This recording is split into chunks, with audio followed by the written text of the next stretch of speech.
I have a question. Are you a judge? You don't have any jurisdiction over me. I would argue you don't have any jurisdiction, okay? No, I'm Anthony Mathis, the living man, here in special appearance for Anthony Winston Mathis, also acting in my proper capacity of the trustee of the trust. If the plaintiff cannot come to court, then this shall be dismissed. That's failure. Or you may walk a cash check or charge into the I will not be 44th paying District any Court. fine. Please don't This interrupt the Zoom court, hearing sir. spirals out of control almost instantly.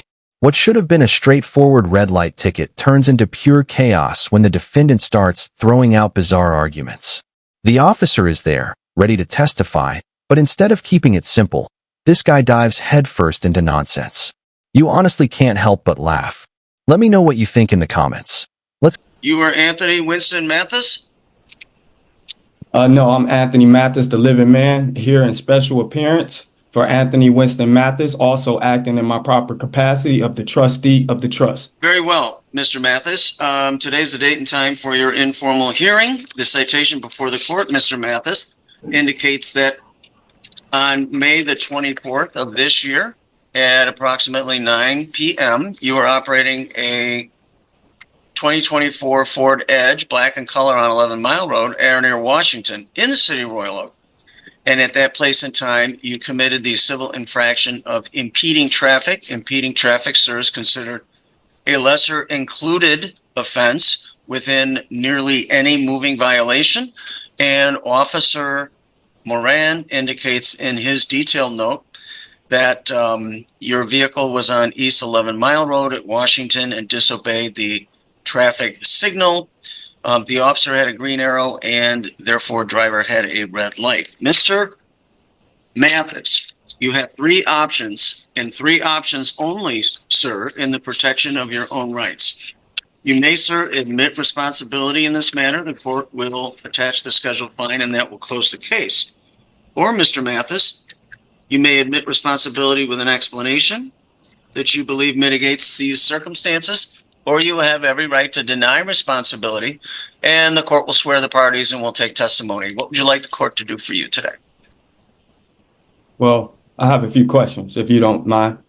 The court does mind. You need to make a plea. I am required by law. No, I don't plead to anybody. I only plead to the Most High. Who are you? I am Magistrate William Urick, P43273. I am a sworn judicial officer of this district. We are here for your informal hearing that you requested. This court is required by law, procedure, and court rule to take a plea. The motorist requesting this informal hearing, that being you, must make such a plea.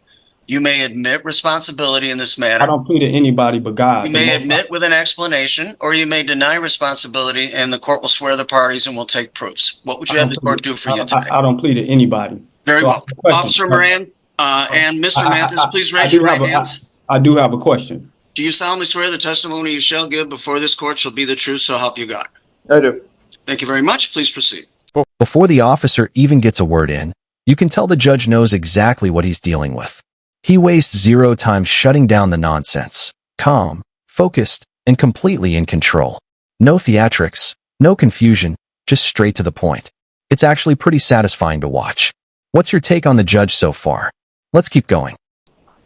Magistrate, on May 24, 2024, at approximately 9 p.m., I, Officer Moran, was in the area of East 11 Mile in Washington when I observed 2024 Ford Edge, black in color, with Michigan plate Edward John Lincoln 6501. I was at the light at East 11 in Washington when I had the green arrow to turn. That vehicle then proceeded through the light. As I looked up at the traffic light, that light was red for that driver. With respect to your selection of citation, you elected to simply issue a ticket for impeding traffic. Is that correct? I did, Magistrate, at that time. And that's based on your discretion, your training, and your experience. It is. Thank you. You obviously have the right to rebuttal if you choose to use it, Officer Moran. Mr. Mathis, it is now your turn. What would you like the court to know, sir? So I have a question. Are you a judge? Mr. Mathis, the court has already indicated it is a sworn judicial officer.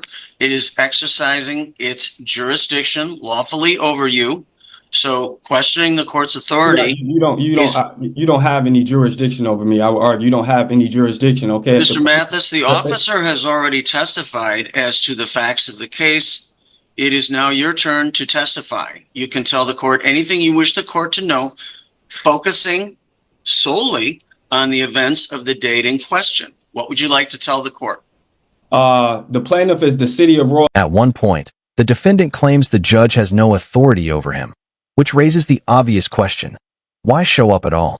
Arguments like this never hold up, especially in simple traffic cases. Still, people keep trying. Watching it unfold is equal parts baffling and unbelievable. What do you think? Completely clueless or just pushing their luck? Let's get back to it. Mr. Mathis, is there anything else you wish the court to know? Please bring forth the injured party. If you can't bring forth the injured party, then this needs to be dismissed now. Mr. Mathis, is there anything else you wish the court to know?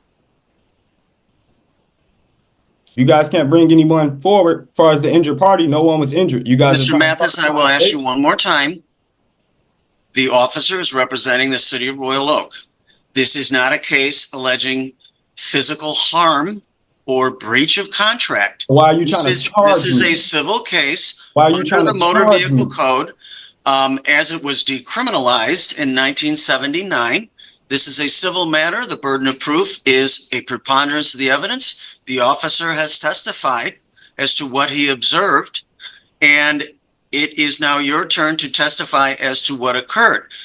There is no requirement under the rules of procedure, civil, in this operation as of today, that requires a quote unquote injured party to be present. The officer has stated very clearly and fairly and plainly what he observed that day.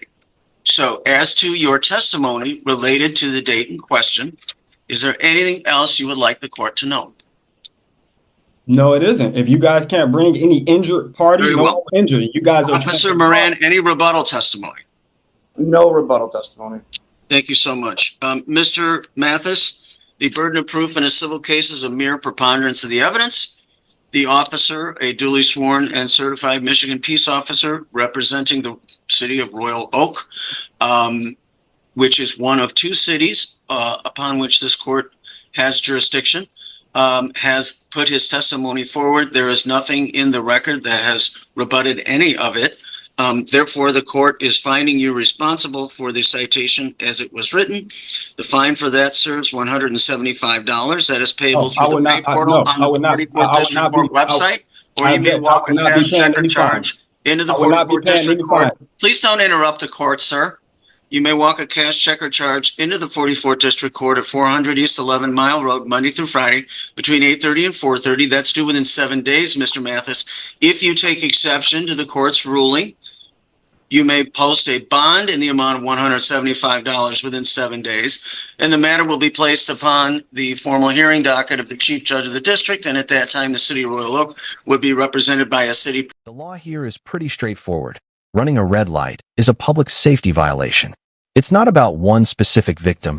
The state steps in because these actions put everyone at risk. That's why these cases move forward regardless. Where this guy got his version of the law is anyone's guess. Anyway, let's jump back into the hearing.